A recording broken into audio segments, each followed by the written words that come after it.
Oh my goodness, you guys. Good afternoon, right?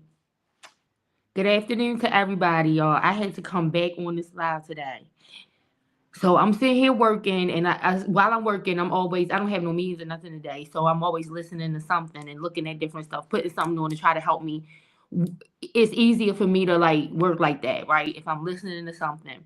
So I listened to parts of the oral arguments today on Trump's birthright citizenship thing.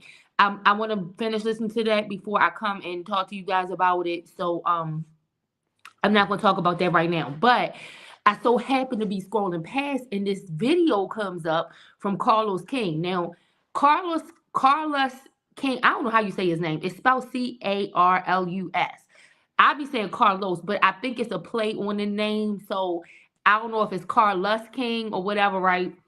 But his videos come on my thing every now and then. So I don't always agree with how he presents his commentary, but he brings like a lot of situations to the forefront, right? So if y'all get a chance, go watch the video I just posted on my community wall because Carlos King posted this video, and before I came on, I was trying to see if I could find some more information. This 13-year-old boy is caught in his mama's house with this 21-year-old woman, right? And the mama is going off. Okay, she is going off. I was trying to see if I could find some more information. If I find some more, because now this gonna send me down a rabbit hole. He said he went down a rabbit hole in his video, but he didn't post no information to try to lead anybody to help find out what it is like he's talking about. So when I Google to try to find, I'm not really I'm seeing like the same clip that he's playing. I'm not seeing like more details because I'm trying to find out like these people name, where they from. The girl, the 21-year-old was arrested. She was arrested at the mama house, right? So this woman, 21 years old, then took herself over to this boy, 13-year-old boy mama house. He got basketball sheets on the daggone bed. I mean, you just know this is a child, okay? And she's over there just letting him do God knows what to her, this 21-year-old girl. Woman. Let me not say girl, woman. This 21-year-old woman is letting him do God knows what to her, right? Yes, she got arrested. The mama made sure she got arrested. Because when you watch the video, that's why I watched the video all the way through. When you watch the video all the way through, hey boo, when you watch the video all the way through, you see she is like, because when she seems like you up in here using my electric and my electricity, my water, y'all ain't even paying nothing. And so then the girl offered to give us some money, and she was like, yeah, we gonna walk right out there to go get that money. I'll take it. Right when the police come pick you up, right? That's what she told her. So it was clear that the mother had called the police in the beginning, but the mama, because she had the nerve to try to tell the mama, you trying to hold me hostage. Bitch, hold you hostage. You was up in my house with my teenage child. Like, you did not even have enough wherewithal to take him to your house. You gonna come lay in my 13-year-old son's 13-year-old bed in my house. Like the audacity. You didn't even take him to your house and let him lay up in your bed. Either way, I don't condone none of it, right? And I'm watching how the communities are responding to this. And this is one of the things that is wrong with us as a community. We will laugh about stuff when the stuff look comical. I did laugh about how the mother was reacting because number one, I agree with everything the mama was saying. But some of the stuff she was saying, it was some comic relief in it, right? But the situation is serious. And sometimes I think we aren't taking a situation serious because we'll see something in the way it's happening. It'll make us laugh about it. And then we don't deal with the seriousness of the situation. But apparently, because I listened to the whole video, Ted. So apparently, the mama, I think he been doing this. Like, she ain't the first grown woman that he done did this. And I don't know if the mama, that's why I'm trying to find more information because she was like, if you keep bringing him in here, I'm going to keep calling the police on him. That's what the mother said.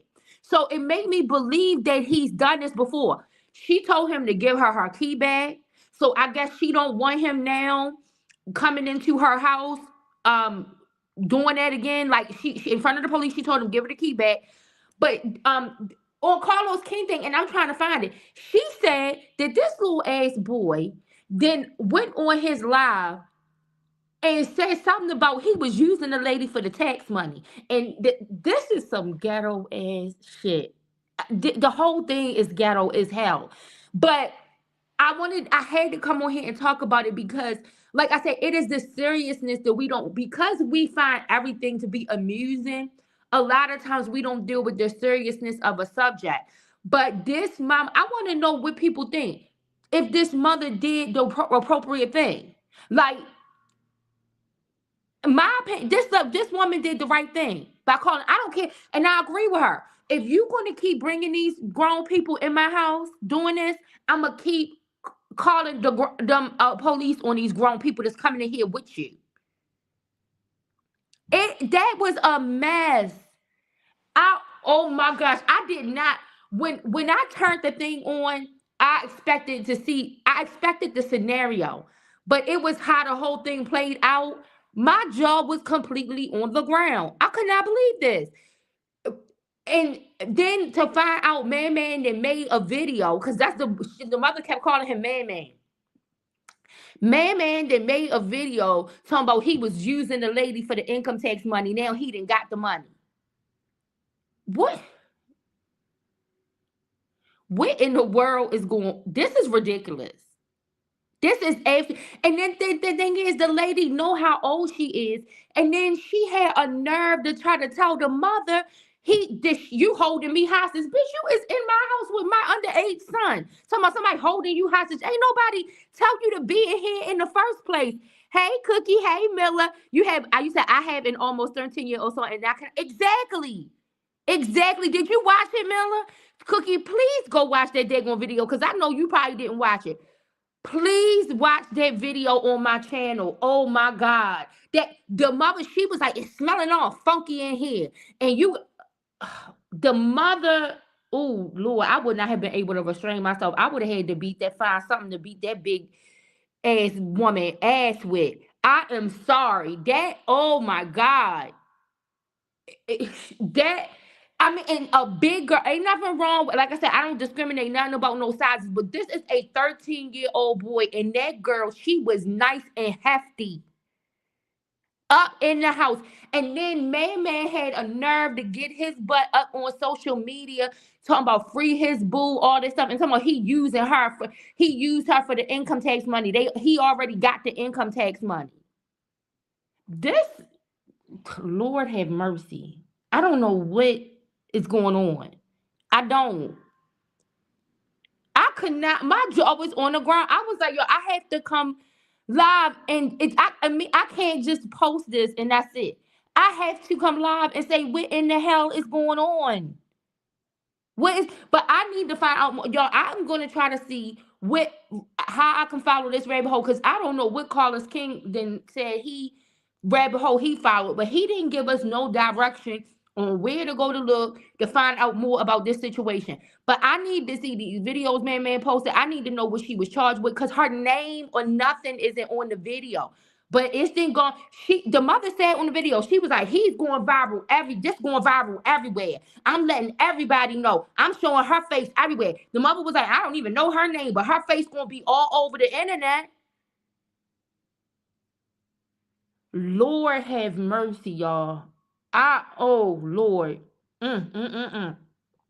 This don't make no sense. This don't make any sense. I cannot, I was because yesterday I watched the Joseph Duggar hearing. He had his first hearing before the Florida judge. So he was given a $600,000 bail on the two charges. That one charge, deluding lascivious conduct with somebody under the age of 12, because his victim at the time was 9 years old. That has a light sentence. And I was wondering, what do y'all think? Because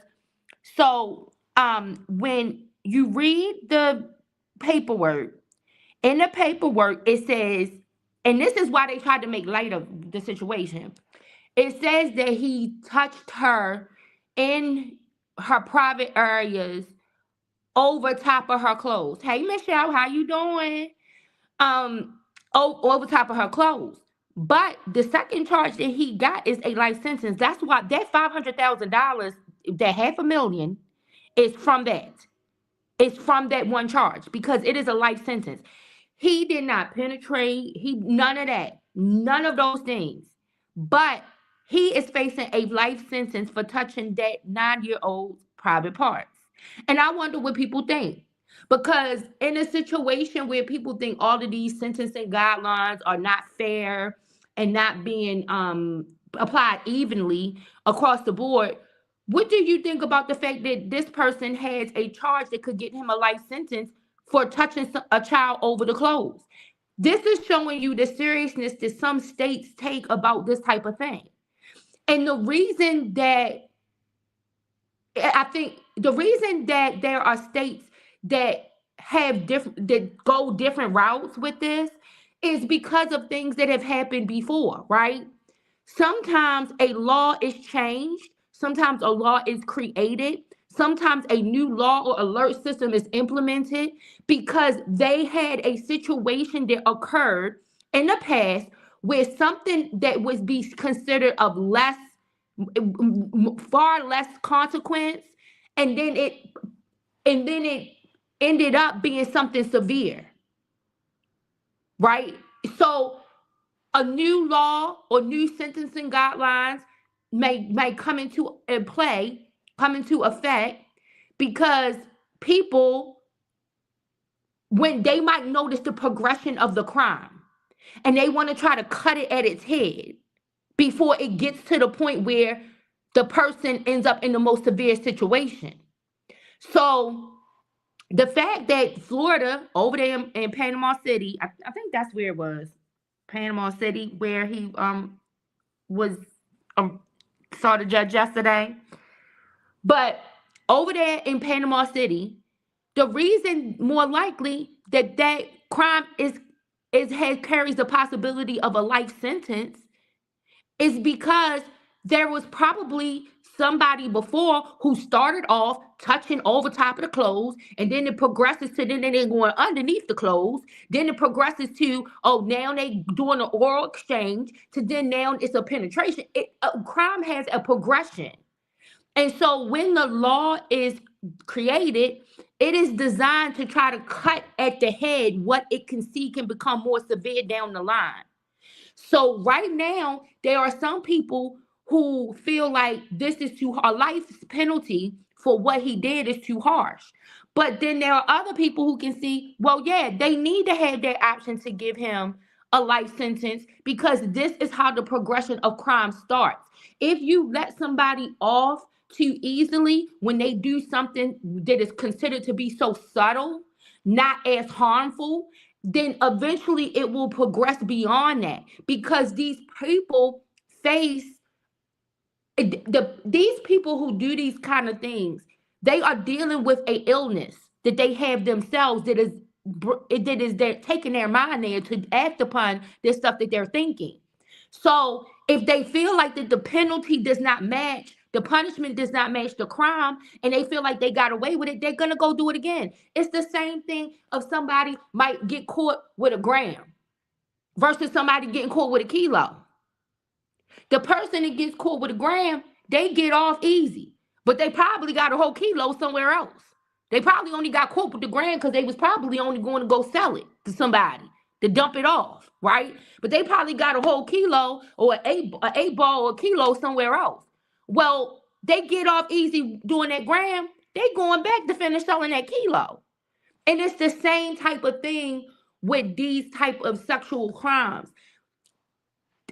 Within the state, this is why states have different guidelines, why certain states are more strict and harsh and other ones are a little bit more lenient. But over there in Panama City, Florida, where he is at, that boy is facing a life sentence for touching that girl over top of her clothes. That's what he admitted to. Now, yesterday in court, he pled not guilty, right?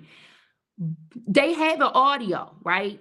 And according to what is being reported, they followed the guidelines on third party recording or whatever. Um, so I guess in the state of Florida and in Arkansas where he was, so I guess because he was in Arkansas at the time of the recording, and then the parent, the father of the victim was in Florida. The father had already gotten a confession from him, from Joseph Duggar, right?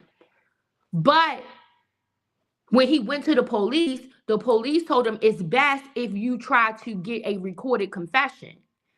But the recorded confession needed to involve the police being involved in the conversation, because I'm not sure if just one of them or both of them were in a a two-party state. But one of them, at least one of them, was in a two-party state. So in order to deal with that and try to get the recording within the confines of the law, they had to involve law enforcement. From what they are reporting right now, there was somebody from law enforcement on the Arkansas side and somebody on the Florida side in on the call when the confession was recorded. So right now it's being reported that everybody is feeling like the recording was lawfully done, right?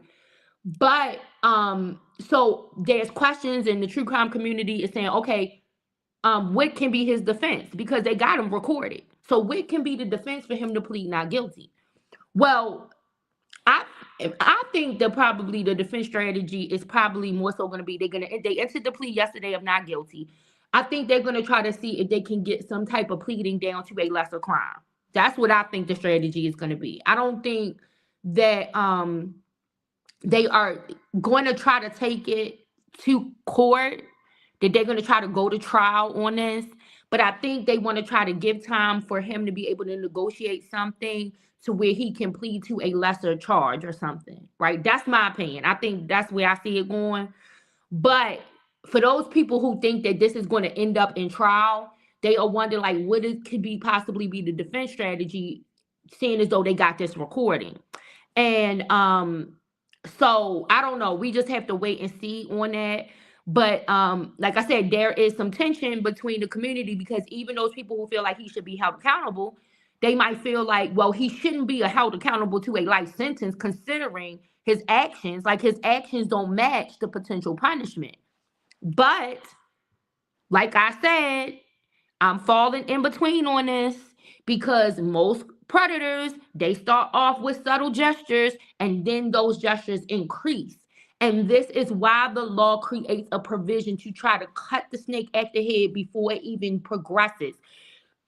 When I was talking about the situation with Naziah, I don't think he has any priors, Michelle. Only the charge that he has in Arkansas that's dealing with his children, because his 4 children were removed from the home. So his wife was charged. They were charged with child endangerment, neglect and endangerment, and then they were charged with what is false imprisonment.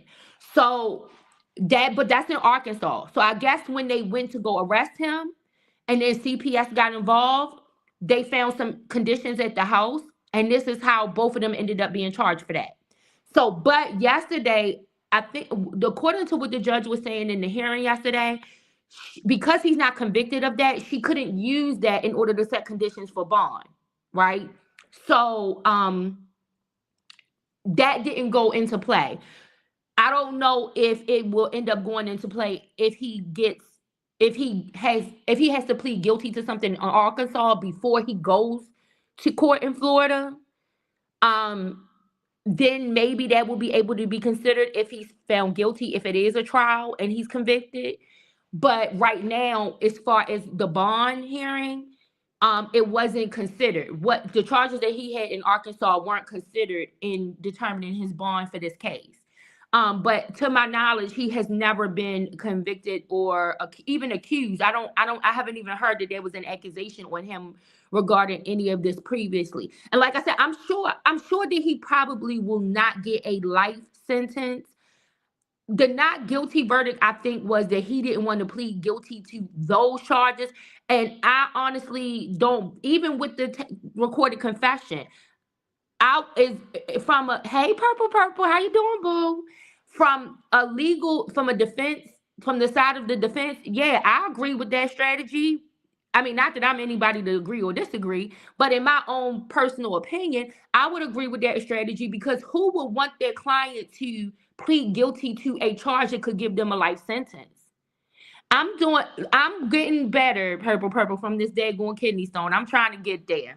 So hopefully this thing hurry up and pass. I done found out it could take me 30 days, but hopefully it hurry up and pass, because it is just interrupting me be able to move around like I like to. But other than that, I am doing great, Purple Purple. Other than that, I'm glad to hear you are doing well too. I hope everybody else in the chat is doing well. But yes, so Michelle, I think that like I said, if I'm honest, you said drink some olive oil and apple cider vinegar. Okay, because I've been drinking water. They told me like to drink a whole bunch of water, so I've been drinking Gatorade like in between as I can to try to keep my electrolytes out, because they said some of that pain might have came from like it needed to flush out my system, and when I got sick, I couldn't keep anything down. So I'm trying to make sure that I'm keeping hydrated and all of that. So I'll try one of them or both of them. Purple Purple. Try both, or mix them together, or try one or the other. Which one are you? Which one is best to do? But but yeah. So Michelle. So back to the Duggars. So I can understand why the defense attorney, that's their strategy, because they probably want to see if they can try to negotiate something with the prosecutors to get him to plead to a lesser crime that will even. I think they're gonna try to go for something that'll give him some probation, but if they have, even if it's something less with less time, that has the penalty isn't as harsh, that's a win for them. That's a win for them, because right now, like I said, he is facing a life sentence with that. But I do understand. Like, I am not. I'm waiting to see how it shakes out, right, in the end, because I am not opposed to either thing. I'm not opposed to that being the severity of the penalty, right, for what he did, because I understand why that is given, why prosecutors are given that type of breath to, and the judge is given that type of breath to determine the situation, to determine, okay, do I think this person is going to repeat the offense? And if so, I want to be able to have enough range to give him enough of a punishment to prevent him from doing this again, to prevent there being another victim. So you say, I feel they're going for the lesser. Yeah, that's what I think. So I think that's the whole reason why they pleaded not guilty yesterday. Like I said, everybody, most of the people over in the true crime community, they are outraged. Oh, we can't believe he would plead not guilty. They have the recording. What can they possibly say? What's gonna possibly be the defense? And I'm like, come on now, do we are true crime people? Like, these people over here where I'm looking at on this side, because it's on the clear, most of it's on the clear people side, y'all. Um, we it's the true crime buffs. Like, we are not isolated to just one offense, to one crime. So it's a community of where we look at all kinds of different crimes in various states, in federal level, local, state levels, everywhere, all across the board, right?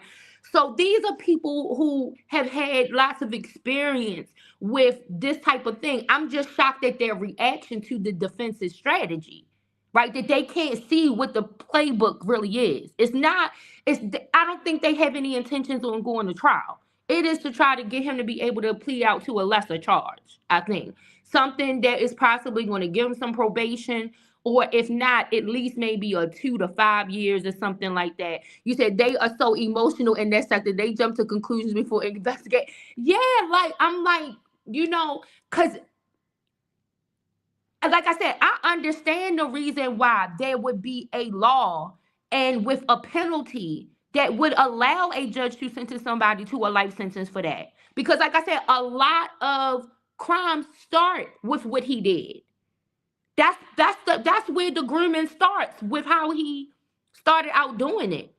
And so I can understand why a judge would be given the option to be able to give a life sentence for that.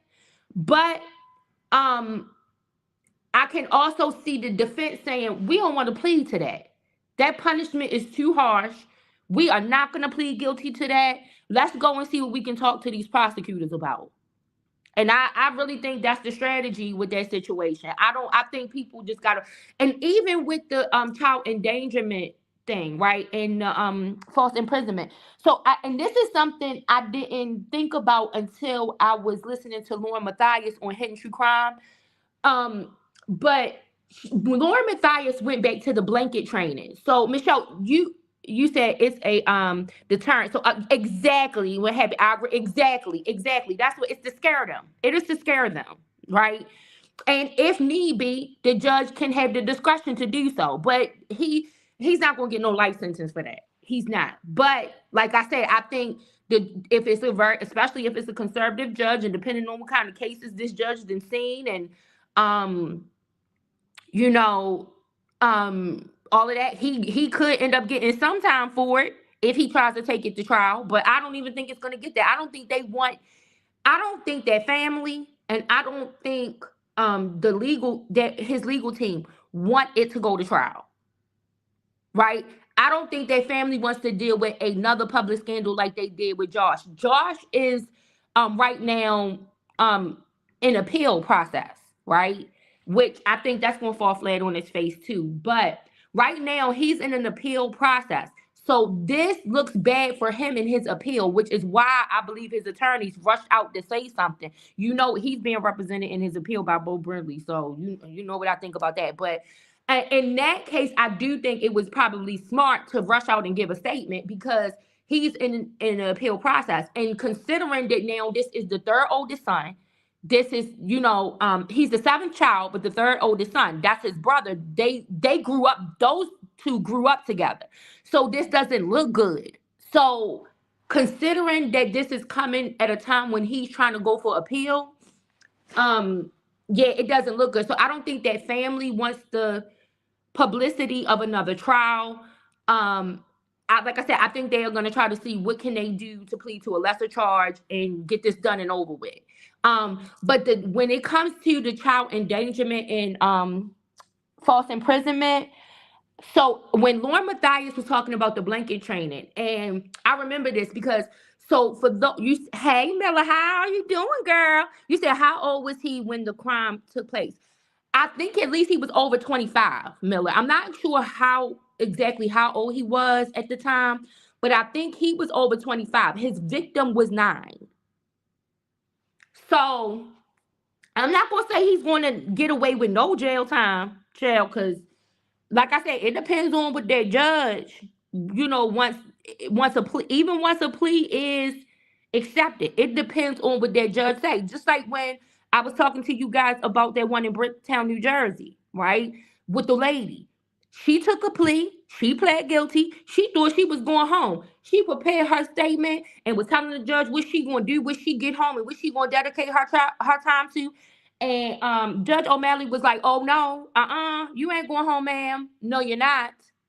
So, I mean, even if the prosecutors work something out, even if they accept the plea and the judge enters the plea, the judge could still come with a different decision in the end. Exactly. Now, this is a woman. She is a woman. But I don't know if it's this, that's who, or at least that's who he appeared before yesterday.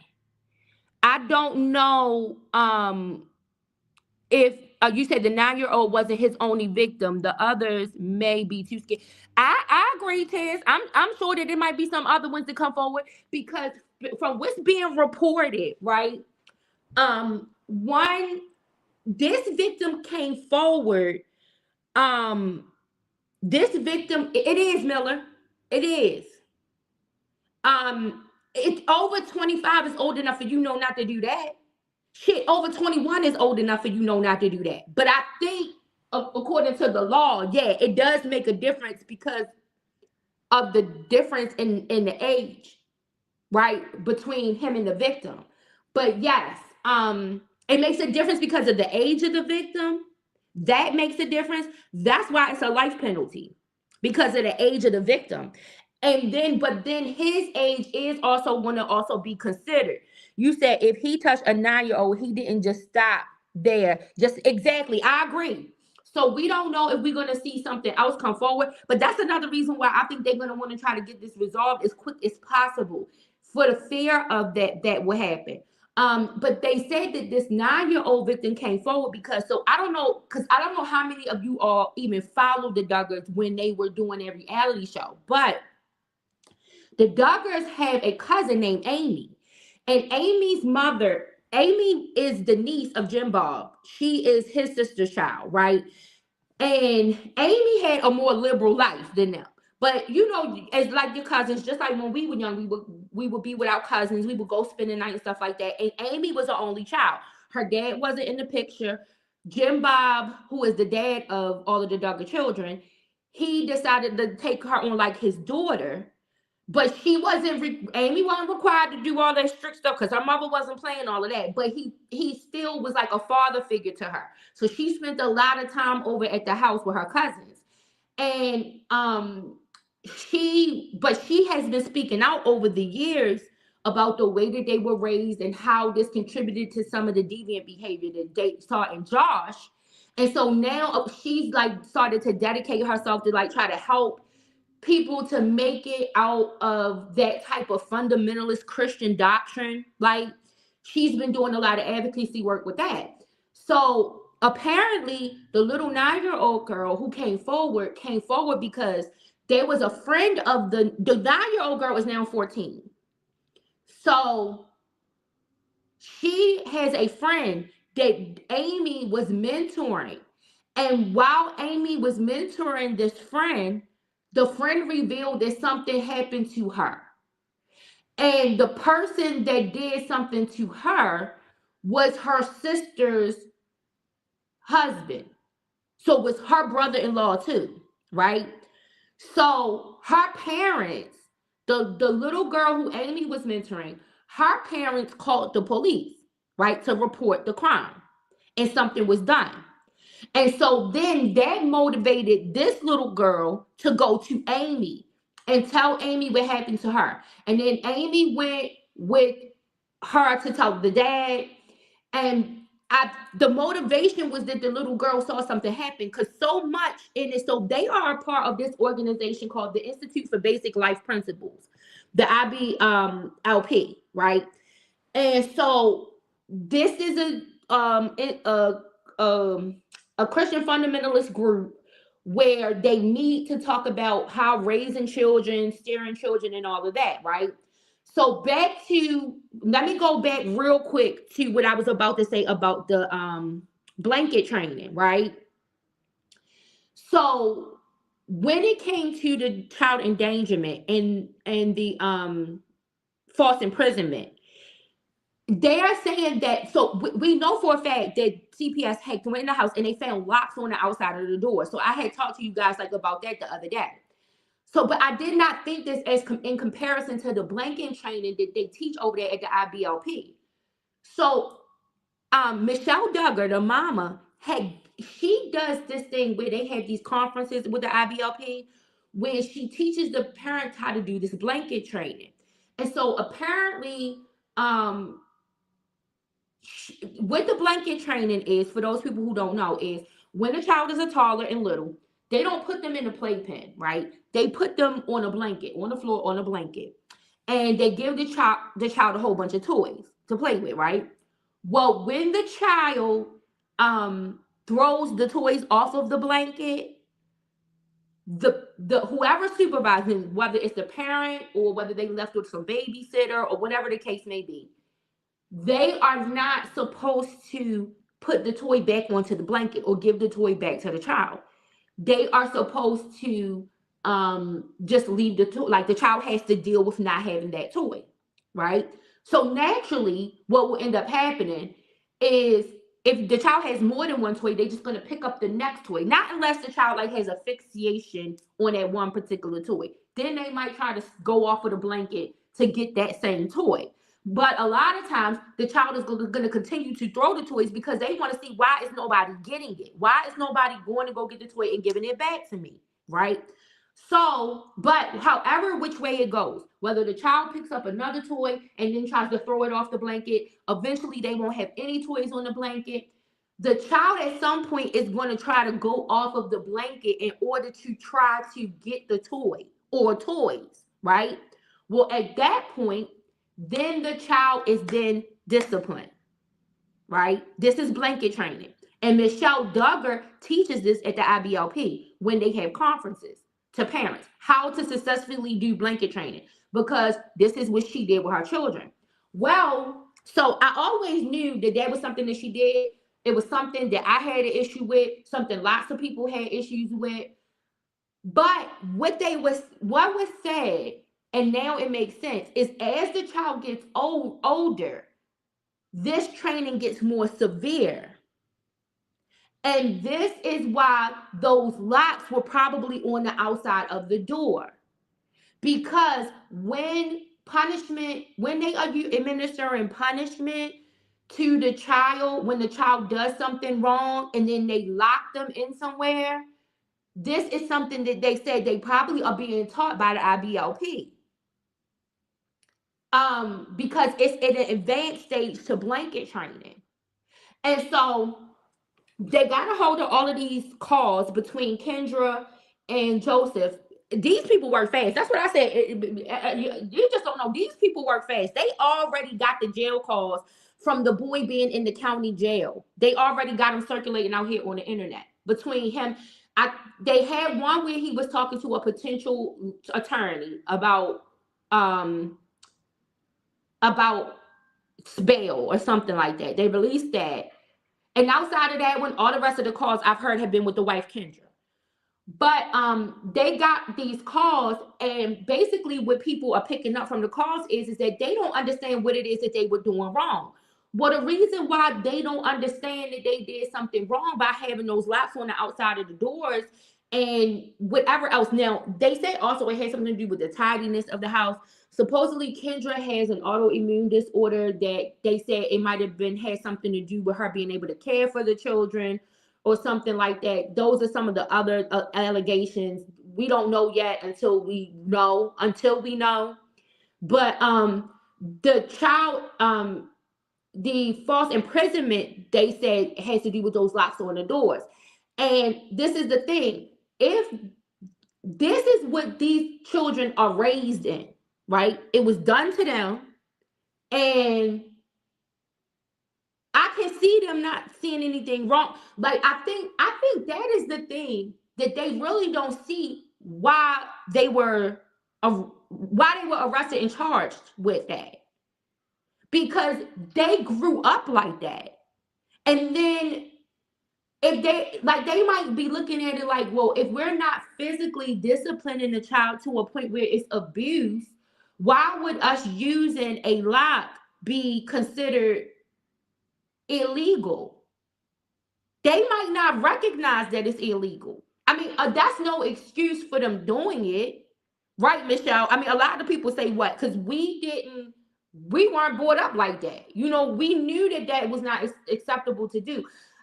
The thing that I find strange though is I never saw anybody go to the IBLP and actually come back with any type of material, whether audio or video and audio, of this being taught to them. But that's the part of it that makes me think that they might know that it's wrong to do. So it's not something that's actually taught like in a public setting.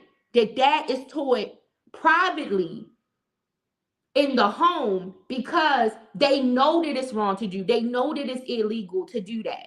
So that's what's making me think that, because if you go online, you will find videos of Michelle Duggar teaching blanket training.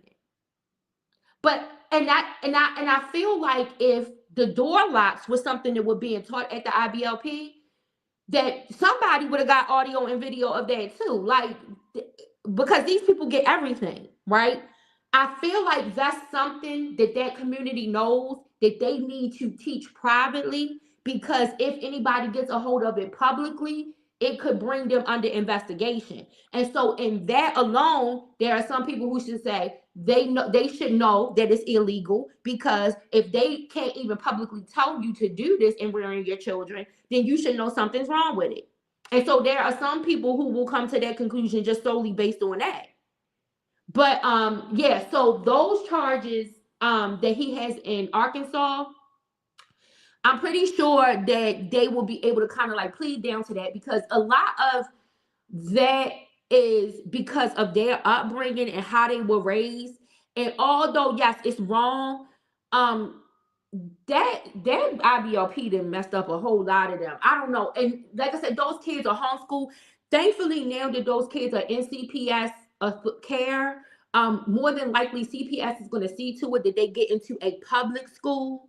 And then probably the conditions of them getting the children back now would be that they would have to stay in some form of public education.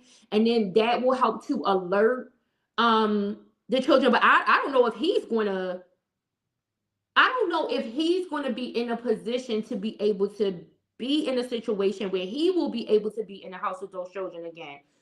However, I told y'all before, like there are states that have laws that when they assess criminal offenders, child criminal offenders, that they will allow them back in the house with their own children, because they will assess their risk and say, I don't think that they're a threat to their own children. So it's very well possible that he will be okay to end up being back in the house with his own children if he's able to fulfill the requirements of CPS. That's possible. I think even if he pleads guilty to the crime, and even if whether he's given probation or if he has to go serve a few years in prison, when he gets out, it's still possible that he'll be able to return home with those children, because some states will allow that. When they do the risk assessment, like I said, I don't know what type of risk assessment it is, but when they do a risk assessment, they assess them to determine if they feel like they are at risk to their own children. And so it's very well possible that they could determine that they don't feel like he's a risk to his own children. And as a result, he could end up back in the house with his own children. I think that if Kendra does everything she needs to do to get, I think she'll be able to get the children back, even if it's within a restriction of him not being there. But hopefully by them being able to be in public school, that will help her to figure out better things to do to raise her children versus what she was taught over there at the IBLP, because she was raised in the IBLP. He was raised in the IBLP. These are methods and things that they had done to them as kids. They are continuing what they were taught. So to some extent, yes, they have to be responsible, but how severe do you make the punishment? That's the question, right? And I think that's the thing that, again, that everybody grapples with. When it comes to that part, like I said, I still hold to the other side in the Florida situation where he did what he did to the 9-year-old. If the judge was to give him a life sentence, I'm mad at the judge. If the judge gave him a lesser sentence because of whatever assessments, I'm mad at the judge. I feel like, yes, kids definitely called. Definitely caught written all over it. Definitely called. Yeah.